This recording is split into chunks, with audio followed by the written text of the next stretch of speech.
inclusive outreach events in your local community, and we are Aztec Robotics Team 6479. We'll get to introducing ourselves in a second, but first things first, you are free to take the flyer that's on your table, and you're free to take the sticker. But I do ask that there's like a building kit at each one. Just if you could leave that, that's kind of my impact documentation for the year. So please don't take it. I'm Gio. I'm the business president of Aztec Robotics. I'm Diana. I'm the outreach director. I'm Damien. I'm the finance director. I'm Jace. I'm the mech lead at Kickoff.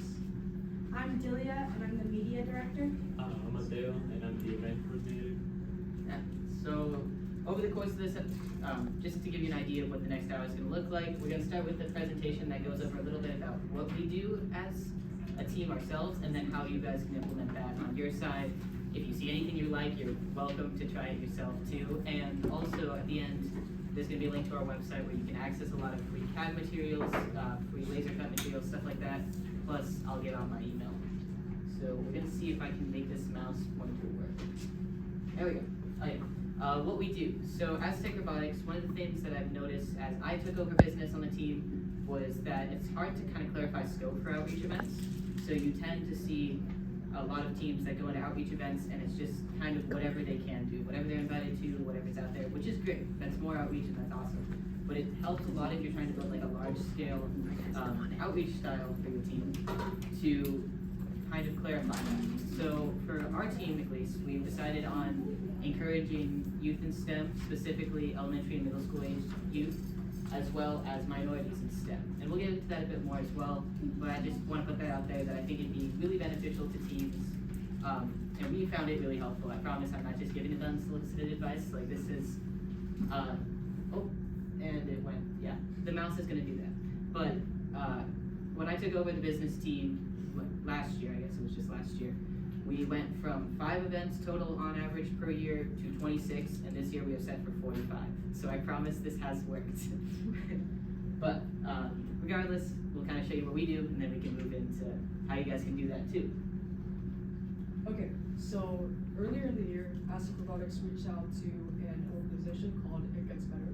And It Gets Better is a global nonprofit that works specifically for LGBTQ youth.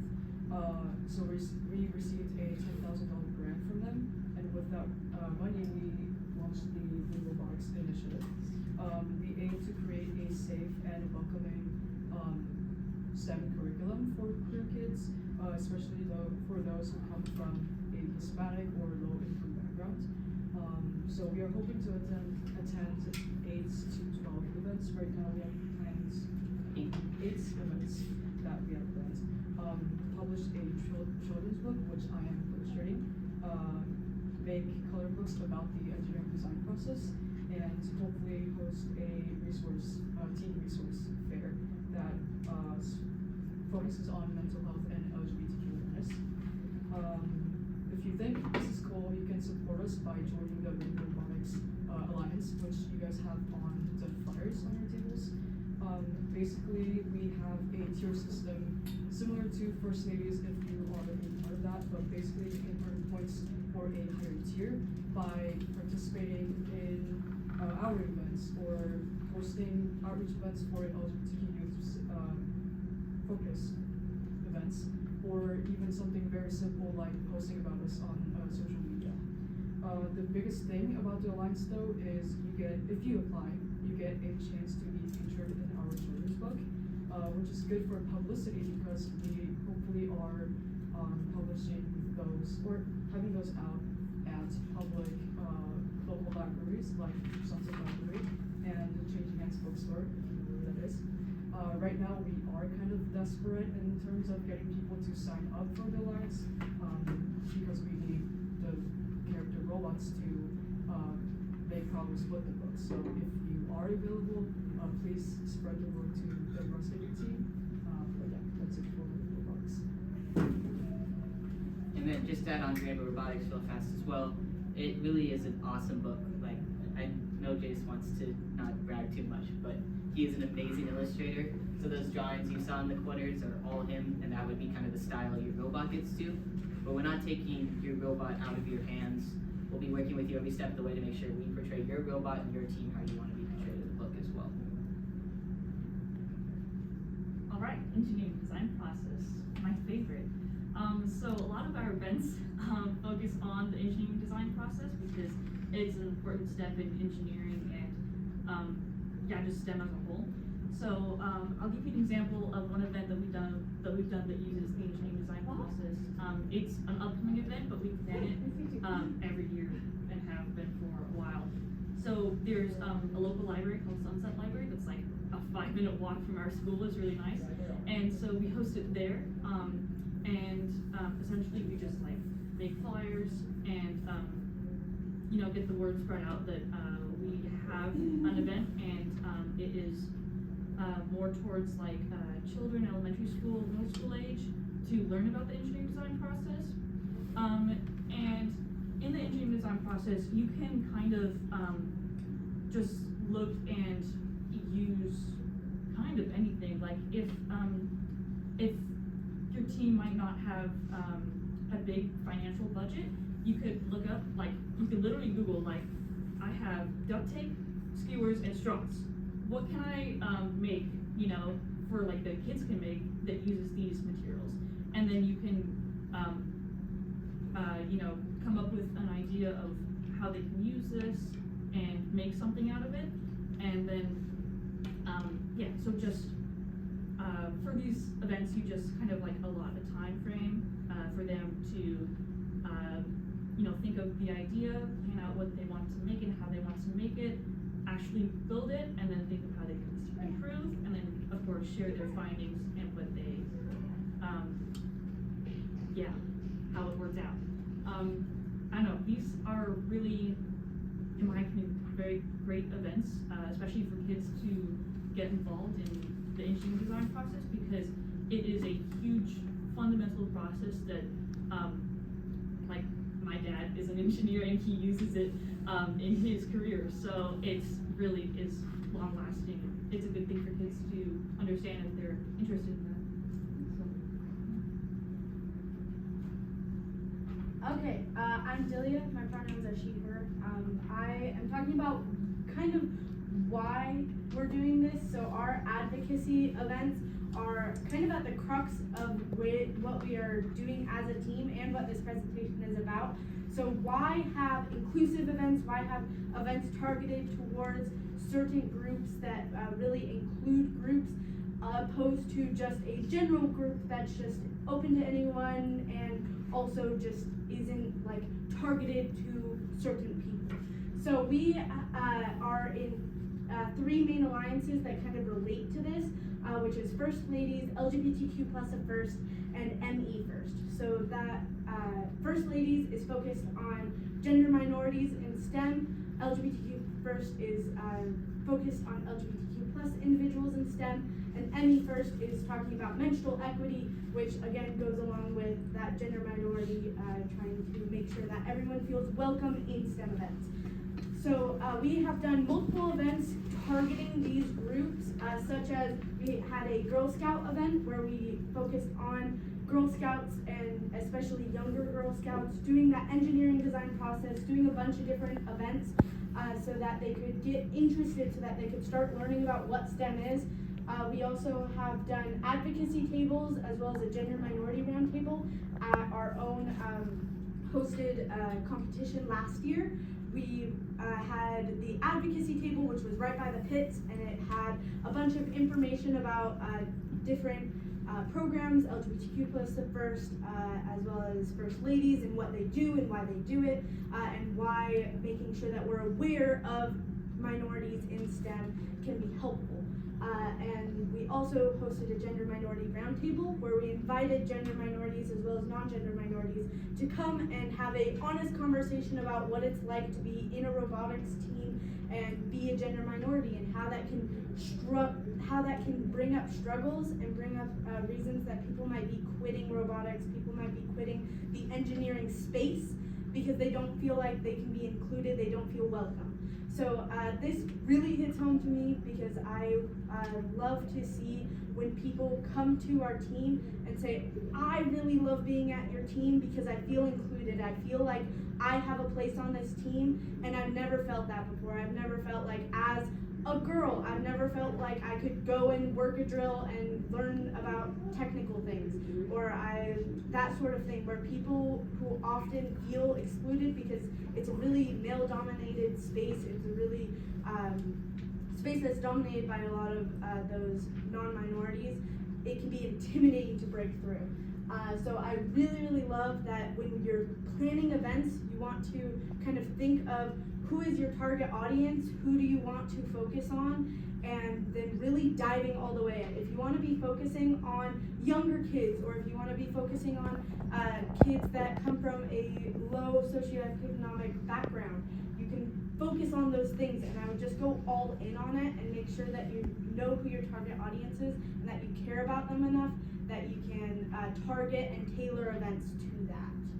And another great thing with those alliances that Delia talked about is it's like a really easy way to get into advocacy on your team if you're looking at kind of a low amount of people who can work on stuff like that. Maybe you can't do a full-scale outreach event, but if you fill out the application, you can get involvement points with them just by making Instagram posts about the alliance or spreading word on important policy going around as state legislator, like Congress, something like that. So it's a good way to just get involved without having to make a big time commitment that some of these projects are. Yeah, for example, First ME, when we signed up, they sent us pins and stickers and as well as pads and tampons to be able to put at our pit, so then we could have that stuff and we didn't have to go out and buy that stuff. And if we were a team that couldn't afford to get anything else, we would have a start. We would have somewhere to go, we would have something to talk about. And it kind of just gets that conversation started. I'm Damien. I'm going to talk about engineering bootcamp. So for this event, it's kind of become more of an annual thing. We started about 3 years ago, but we've been doing it again and again and again. We just did it in December this year, or last year I guess now. But it's aimed at connecting with like local middle schoolers in our community.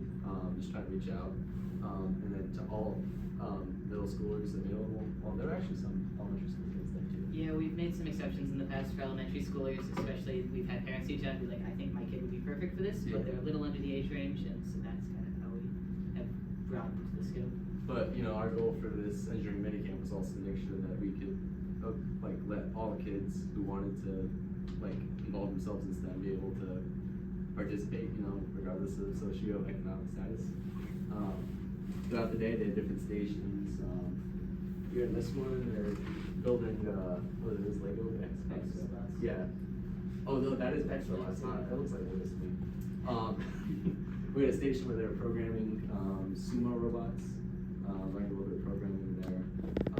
They also had a CAD station. They learned to CAD like simple shapes. I think one of them was a rocket. Yes, we've done rockets, tops. Yeah, rocket tops. Oh, and then they would print them. And it's really crazy is once you get some volunteers in there, it takes some time, but you can get kids started on shape, like in middle school. You just have to sit there with them and really walk them through, here's what it is. Every year we actually have like an option. You can do the final station or you can go do more CAD. And there's always 2 or 3 kids who want to go do more CAD, which is kind of opposite of at least what our team sees usually in high school. Yeah, you gotta beg people to do CAD in high school. But through that, we were also able to kind of teach them just all the different principles of STEM. And then we were able to, because of our outreach lead, also provide a breakfast in the morning, reaching out to Einstein Bros. Just one phone that day. More of Yeah. But we were able to provide food and snacks during the day as well. And then we also charged a very small fee. That way our club can also make some money off of it, while also being able to share with STEM with the community. So when we did it our first year, it was pretty small scale. We charged about $20 per kid, made enough to break even, and like a little extra to pay for the next year. And then after that, we made it larger scale our second year. That was $35, and we had kind of a lot of community feedback that it was great. We paid for it, but it was a little tad expensive. So we were able to get a lot more fundraising the next year, which I will go over some tips for fundraising here pretty soon. And that brought us back down to $20 this year for the large scale events. So $25, so all students could have access. Yeah, you know, and then the kids are able to just have fun learning about STEM and being able to hang out with their friends and do STEM. Well, we were also able to, you know, kind of talk to the kids, get to know them a little bit, because they might be joining our program later, but making sure that we're getting involved and getting them interested in robotics to continue the growth of STEM in our community. yeah, some like newer members on our team, like a couple of freshmen, are like people that participated in this camp, so we are seeing the effectiveness of this program. But then, yeah, thanks, guys. You then. Alright, you can cut me off, you know. Yeah, go ahead. Alright, so this is what, you don't necessarily have to plan out your own event, you can just reach out to different events, like some of the ones we have done are Geeks Night Out, and Public Library, ACP Stanford, and Tempe Union Showcase. These are all within our local community, and this is really an opportunity for us to bring out STEM to a large group of people, and if they're interested, we can go from there. You can just talk to them. You could have things like your robot, or just some of your documentation that you might have from in-season that brings in a lot of people, and just, you know, if people don't engage with STEM that much, and they just see a robot moving around, that's a pretty good way to engage people. And yeah, it changes depending on what the focus of the event is, but we usually try to have different parts of what robotics is, from like the mechanical business perspective. And yeah, it's just an opportunity to bring out STEM in a place where you might not usually see it, or just more people. One thing that our team does that might be helpful, might not, is we have a second robot dedicated to outreach. So like you can see in our logo for Rainbow Robotics, that's our outreach robot. So that was from Crescendo, and we had that robot, and we were like, this robot works really well for little kids because it throws a really soft hoop, and it's kind of cool to look at, and it spins around, that sort of stuff. We were like, well, we can keep using this. We don't have to, scrap it, and we're able to like continue using it for outreach events. And we've been doing that for the past 2 years of just like taking it to all our events, so then kids can see what a FRC robot looks like, and that kind of breaks the intimidation of something that's new. So then when they come in and they see other stuff, they already have a little bit of background knowledge. Sweet.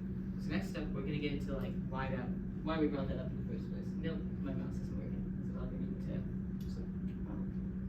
There we go. Okay, so yes, we're good.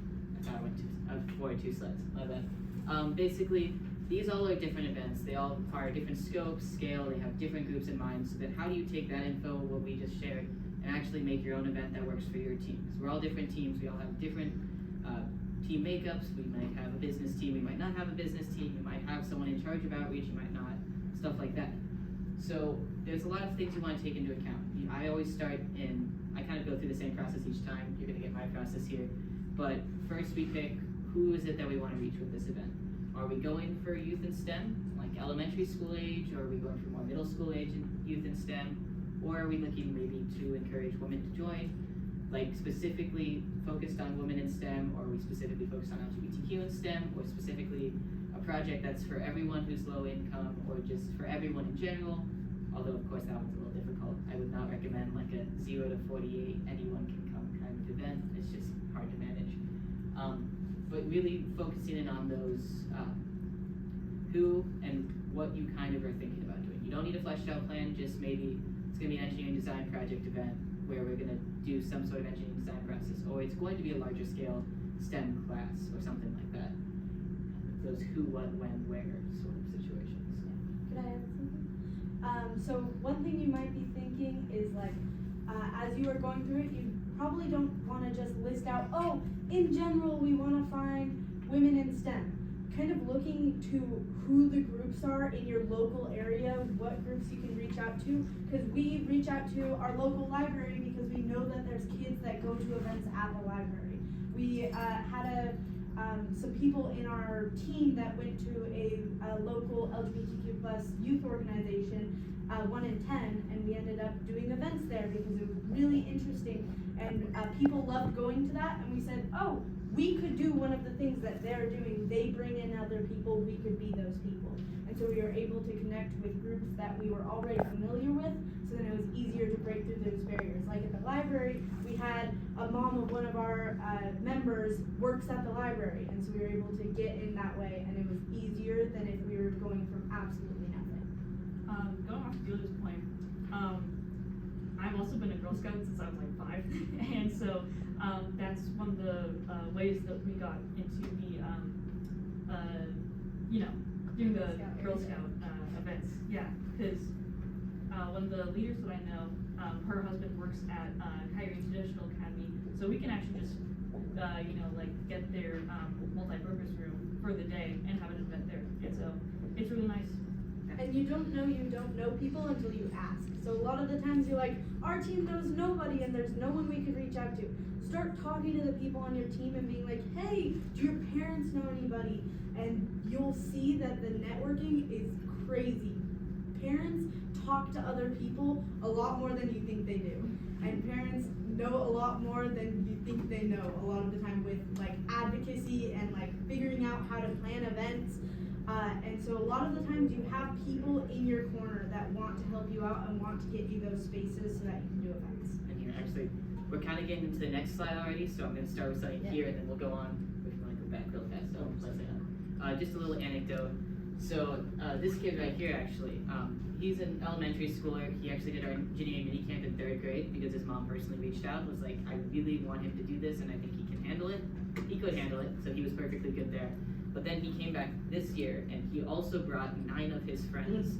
So we 10 times the amount of people who came to the event almost in terms of elementary schoolers, just because he had a great experience, and we went from there.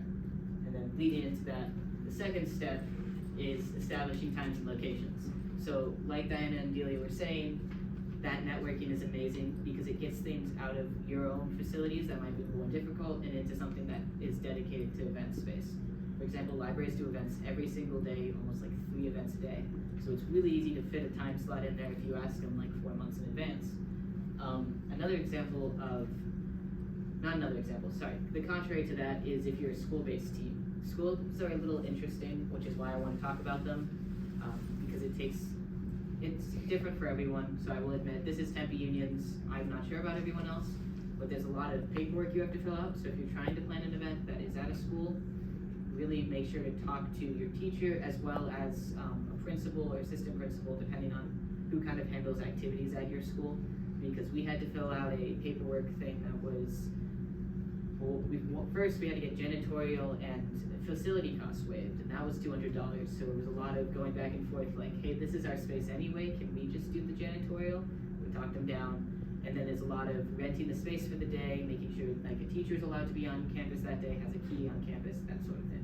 So just if you're planning something like the engineering mini camp or any sort of event on your campus, I would recommend starting that months and months ahead of time to make sure you can actually get those facilities you're looking for. And then another part of this is just reach out to outside organizations. Honestly, if you just go on Google, like your local library, they'll probably have someone you can reach out to, or maybe another one, just maybe like STEM events in your local area. They are gonna have a contact email, and in those emails, if you don't really know the person, you probably want to include a summary of what your team does, what robotics is maybe, if it's more of a liberal arts centered event and organization. And then it's also really important that you keep in mind who you're reaching out to, because what an email might look out for, like in the library that already hosts a lot of events, and they're already familiar with that stuff, might be a lot different than, let's say, for example, the Chandler Pride, they know, it was like the first time with STEM when we Yes, yeah, actually, just something to keep in mind too, like when you look into organizations that are specifically more, like for us, LGBTQ and STEM is a big thing. So we talked to a lot of only LGBTQ organizations. And the amount of them that had never thought about STEM as like an LGBTQ issue that they could look at is actually crazy. Even the grant we got, like they gave us money, but they kind of didn't know what to do with us, and they still don't really know what to do with us. They keep talking about how they like categorize their different grants to keep track of them, and then we're like kind of out of left field. But the left field caught them off guard enough to take a chance on us. So honestly, we're reaching out to those organizations too. There's nothing wrong with saying, hey, we do STEM, you do something completely different, but I think we can work together. And sometimes that's exactly the change you need to really inspire something. And you also tap into people that don't usually get the influence of engineering, of that engineering process, which isn't only used in engineering. The engineering process is so applicable to other areas of life, as well as FIRST is also really applicable to a lot of different things. I came into robotics with absolutely zero engineering knowledge. I knew nothing other than I had sanded down boxes and theater ones. And I knew how to take pictures, and I knew how to do design, and I was like, oh, I have friends there, I'll figure it out. And I got in and I got to learn a bunch of stuff, and events that reach groups that don't normally get that STEM focused stuff might get really interesting. You might reach some of those kids that have never been reached before that want to break into that area. So fundraising, this is the fun one. You came up with an idea, you have a place, but how do you fund it is always the question. Diana already mentioned there are options to keep things really cheap, like engineering design process events. There's nothing wrong with some toilet paper rolls and some string and making something with that. But also, once you're getting into the weeds of kind of those more expensive events, you start to wonder how you're going to pay for this. The engineering mini camp on average every year costs us over $600 on paper, but as soon as we get into fundraising, we're perfectly okay. So, biggest one that I would highly recommend, if you're not already a 501c3, first I would recommend trying to look into that. Having 501c3 status helps with grants as well. If you want, it's okay. But yes, that's the other part. If you are a 501c3, although also I think they do it for schools, I'm not 100% sure, but I've never heard them say no to anyone. You can call Einstein's like the day before you eat bagels and ask them for their bagels from the night before. And then when you show up, so like if we have engineering mini camp on Saturday, we call them Thursday and ask if we can have their nighttime bagels Friday. They let me walk out with 300 bagels in a giant trash bag, and they're just the ones they baked morning of Friday, so they're perfectly fine for a day of Saturday, and you can feed a ton of people. And then if you really want to go for it, you can get cream cheese at Walmart for like $3 a tub, and then you have a full meal for $30 for 300 people. And I'd overestimate cream cheese. Kids like cream cheese a lot. Depends on your audience. But highly recommend Einstein Bagels. That would be the easiest one for sure, easiest food source. Every single one of them does it, so if you call and they say, hey, no, we already gave bagels to someone else, there's probably like 4 more in your area, especially if you're by like college campuses. We are, that's the reason I say that. Only thing, they do close at 2 o'clock a lot, so keep that in mind. If your school lets out later, you might have to send over someone, or if it's by a college campus, it usually closes at 4. That's the weird general thing. Changemakers, they are the grant that we received for Rainbow Robotics, so the idea of that one would be reaching out to those organizations. I found a lot more success telling the grants specifically, this is going to a very specific outreach project, than trying to explain all of FIRST at once and getting a grant for all of FIRST, because there's a lot of FIRST, we all know there's a lot of FIRST. The second you try to get into like, here's the time we all spend, here's exactly what we all do, you kind of lose the company, but if you can give them one event, that's what they really like focusing on. And then last one, I have SMCC up there, but there's a lot of local organizations that would love to donate stuff to your events. So for example, South Mountain Community College gives us swag bags every year for a lot of events. We've also had Collins Aerospace give us swag bags, and the kids love like, there's little Collins Aerospace airplane squishies and stuff like that. Plus we have other organizations we've worked with, like Nerdy and STEM summer camps, which we had a very personal connection to. I grew up going to the camps, Diana grew up going to the camps, a lot of us grew up with those camps, and because of that, they know us really well, and they've let us borrow stuff like iPads. That's how we're actually drawing the whole book of, it's a borrowed iPad. On top of that though, they've let us use t-shirt presses, and they've given us info. They've given us info on who to buy shirts from that's cheap, where transfers can be bought, stuff like that. So I would highly recommend finding local organizations you can maybe partner with, or even have them give in-kind donations. So both the in-kind and the monetary donations, both are equally valuable a lot of the times, especially with events. Because a lot of the times, like those swag bags, that's a really great option to be able to give something for your kids to take home at an event without having to spend any money. As well as like food, being able to get food donated is super awesome, because then you're able to offer longer amounts of time or better conditions for events. And so yes, a lot of the times we're coming from a first standpoint of you're building a robot, and a lot of the times you're trying to get money for the robot, you can think kind of outside of the box of, well, what else could they be able to donate to us? And we've also had parents donate to outreach events. There's always that on the table too. For example, like a box of chips from one family is kind of, it covers a good $20 maybe what you needed, and the family gets to give some money to the team as well, but they know exactly where that's going. Okay, sign up process. I lost my first name. I was supposed to speak through this one, so I can do it. Basically, not everything needs a sign-up process. If you're doing something through the library, they have their own sign-up process usually, and you don't have to worry about who's actually signing up. But the second you do something like an engineering mini camp where you're hosting the event yourself, you do need a sign-up process. I would recommend it just being a Google form because they're pretty easy to use at this point. In that Google form, information might depend. If you're doing older teenagers, you might just need name, phone number, email, or something just to reach out to them, keep communicating. But if you're doing something with kids, I would say middle school or under, you do need quite a bit extra, especially if you're giving them food, and especially if it's a longer event. So our engineering mini camp's the best example of that. Every year we get information about emergency contact numbers, the parents' phone numbers, the parents' emails, as well as any allergies. And then don't just not do anything with the sign up after you get it. So if you did take allergies, I would highly recommend reaching out to those parents and explaining your allergy plan.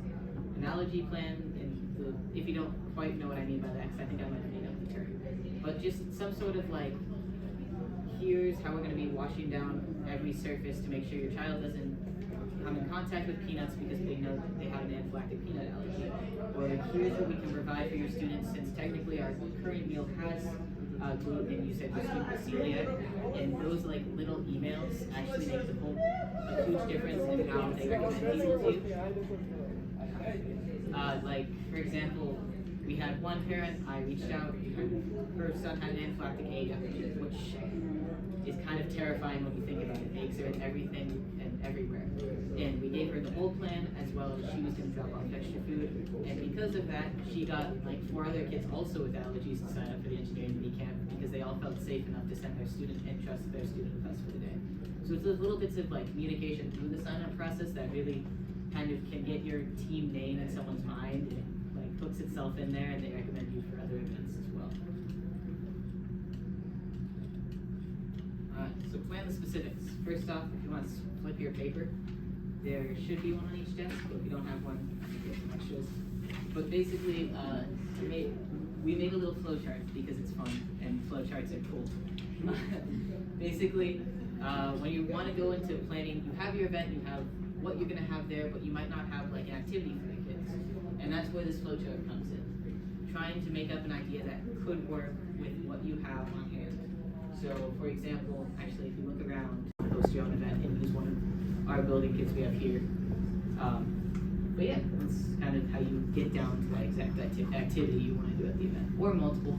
Engineering mini camp, we do 3 stations plus a cumulative, just depends on the time you have. And one thing about planning the specifics is you can think about your target audience. So like with our Ocelots, we were at 1 in 10 doing an LGBTQ plus centered event. And so we had printed out little stickers of different LGBTQ plus flags. So then they could decorate their Ocelot with a bunch of different flags because that's something that's very common in their events and it's something that connects to our audience. Alright, this one's pretty straightforward. You have your idea, you have your activity, you know where it's going to be, when it's going to be, you just got to make some orders. My only thing to really add on this slide, because I know you guys know how to use Amazon, it's pretty straightforward at this point in time, or whatever you use for POs or anything like that, is do it ahead of time. We've had a lot of instances, especially with t-shirts, which I completely forgot to mention on fundraising, but for Imprint, if you're ever looking for $500 worth of t-shirts and you don't have $500, For Imprint gives out, I think it's 5 grants a day, all to local 501c3s and schools, and I think religious organizations is their 3rd one. And pretty straightforward process. It's a pretty easy grant. You just explain why you need the t-shirts, like one specific event you're having that you need the t-shirts for, and they give you $500. You can order t-shirts through them. So we get 72 engineering minicamp t-shirts every year for like $100, which is a lot better than a lot of other places. It's not the best quality. They are a cheap print shop, but especially if you're trying to give shirts at an outreach event, having the shirt for each kid is really exciting. So I would highly recommend For Imprint. They're also just like a 4 and then imprint. IMPRINT. Thank you. There you go. Yes. You've probably seen their commercials actually. For certain. Yes. Yeah. I knew someone would have it. Very good. Cool. Their people are also great. I've made so after that we get into kind of our third to last step, prepping the items. So one, you have those building guides. If it's your own event, you're gonna need to make probably a building guide. But if you use one of ours, you're welcome to use our building guides that we have on our website. Those are just downloadable. And you wanna talk about it? Yeah, so at least speaking from the mechanical perspective, if you look at like this also we have a lot of like parts that go into it. So these were made on the lathe. Obviously these are 3D printed. We have the aluminum tube that we machined on the mill, as well as what 80, yeah, whatever they call it. But we manufacture everything in-house, or at least we try to, but obviously we get the hardware from like Copper State or whatever. But I think one of the best advantages to that is you can actually train your newer members, like your freshmen on the mechanical team, on how to use those machines, like the lathe, mill, 3D printer, drill press, laser cutter, all that kind of stuff that you guys have in your shop. So I think just getting your newer members to be involved in outreach events, I think these are making building kits is a great option. Obviously we are like kickoff is literally tomorrow, so you have to balance using those machines for the robot stuff and outreach events stuff. But even that, you can get them to practice using manufacturing sheets, all that kind of stuff that don't necessarily have a high tolerance, because I know making freshmen make robot parts is kind of like scary sometimes. So yeah, getting them involved in manufacturing building kits is a great way to involve your mechanical team in outreach events. And then on top of that, day before you're looking at the camp, I would make a packing list. Treat it exactly like you're gonna take a pit packing list. Make a packing list before the event, because every single time we forget something. And usually because I'm the one who made the packing list, I forget something like the drivetrain, because I'm not even thinking about the fact that the robot needs a computer to run, and then we aren't able to run the robot. So that packing list that you can take each time, just edit for your own needs, makes the day of a lot less stressful, because you're not running around trying to find everything, you just know exactly what you need. Alright, awesome. So you made it to the day of the event. You've done all this planning for who knows how long. Could have been a few months, could have been just a couple weeks, and you're finally at the day of the event. One thing that's my biggest piece of advice, especially if you're the one managing it, get in there and just have fun with the kids who are there. Ultimately, I've had a few outreach events where I'm so focused on dealing with every little thing that I don't even get a moment to like sit down with the kid and help them solve a problem they're having. And it's really that rewarding piece that keeps you coming back for more, knowing that you helped change someone's life just a little bit that day. On top of that too, have someone who's in a managerial position. It might seem dumb, you might feel like you're just kind of sitting there doing nothing, but the second something goes wrong, having that one person you can immediately assign to something is really nice. And on top of that, having volunteers specifically assigned to tasks. Usually when you just tell people to go wherever they want, they'll kind of clump up. So if you let them kind of give them a task, but give them friends to work with too. We don't need to make outreach like an annoying thing that no one wants to go to, it's that balance. On top of that too, having some sort of roster that you can keep track of, especially for those sign-up events, is really nice. So we get a lot of information and it's a lot to manage. So keep track of everything, use Google Sheets. That's my advice there. Especially if you notice, like if someone doesn't sign our photo consent, which is another thing I forgot to mention with sign up, photo consent forms do exist. If you're doing an event that doesn't have an automatic photo consent, you should use a photo consent just to protect your team from liability. Same thing that goes with insurance actually.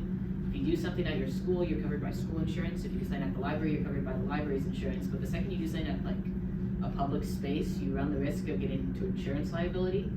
Not that you should be giving 3-year-olds drills, so you should be okay, but just be careful of that. Last thing you want is your team coming under legal fire. But here we have someone who said no to a photo consent form and someone who had an allergy, so we were able to mitigate those in real time Everyone was wearing a name tag anyways, so it was really easy to match a name to a face. Photo consent as well. If someone says no, I would recommend like a wristband or some sort of pin that just tells your media team, hey, we aren't allowed to take photos now. One thing to add on to that, Gio mentioned name tags. One thing about name tags is, since we're talking about inclusive events, something that's really nice is to be able to have name tags on all of your volunteers as well as all of the people coming. And if all of your volunteers put their name and pronouns, a lot of the time it opens it up so that the people coming in also put their pronouns on their things. Especially when you're in those LGBTQ plus spaces, you want to make sure that you are aware of your audience, you're aware of the that might be really helpful for the people that are there, and just making sure that you're making an environment that everyone feels safe and accepted and excited to be there. Because a lot of the times going to something like an engineering mini camp for someone who is LGBTQ plus might be really intimidating. So it might be a situation where they're coming in not really feeling welcome. And so making sure you're going over the top to make sure that everyone feels included, everyone knows that they want you to be there. Oh, and then at an event, take photos, please. We know, regardless if you're submitting impact or not, it one, helps with social media presence, just being able to show, look at this camp we did. But two, impact does require photos as documentation or a thank you letter, or I think an email also works, but it's fun to submit photos. So if you're going for impact, I would highly recommend taking those photos. And then also some grants will require some types of photos, so it really does help to have those photos from the events that you do to show your outreach. So that's definitely another thing to think about. Photos are also super great for parents when you're doing events with young kids. We have people taking photos and then we upload those photos and share where those photos are going to be to all the parents, saying, hey, all those photos are going to be on our website. Go look at the website to go see all the photos of your kids. And that gets people really excited, especially parents, being able to see all those people that are there. As media lead, I'm kind of in charge of making sure those pictures get taken. And from the years when I wasn't a part of the team to when I joined the team, the amount of pictures has greatly increased. You can see by their faces, they're like, there was no photos before there was people assigned to taking photos. A lot of the times, if I can't go to an event, I'll say, hey guys, make sure someone takes photos. And then the event ends and I go, hey, where's all the photos? And they went, we didn't assign anyone to take photos, so no one took photos because we were in it. You know, it's awesome to be included in the event that you're doing, but also just making sure, hey, one person once in a while, about every like 10 minutes, 15 minutes, you get up and you take a photo and then you go back to what you were doing. It's really, really simple and it can really increase all of those opportunities. And while we're on that, another thing that's kind of cheap that if you guys want to use it, Flickr, it's what also AZ First uses, but they're the cheapest photo online platform that's public that I've found in recent years at least. There's a lot of cool ones like Pixie Set, but they charge you like $20 a month. And Flickr, I believe, is just, Speaking of pictures, I think it's $120 for 2 years. So it's still a little expensive, but it's not the worst it could be, and it's unlimited photo storage. Flickr is spelled Flickr, because they don't like E's in it. And then this one's pretty quick, but receiving feedback is really important. It's not just important because of the fact that you can use it on impact and show it went well, but you can look at it and see what didn't go well as great, and you can use it for the next time around. So we do it for most of our large scale events. I wouldn't really recommend having a feedback form for like a booth. Ultimately, they're with you for 5 minutes, they leave, you probably don't have much to get feedback on. But engineering minicamp, where they're with you for 7 hours a day, parents have a lot of feedback.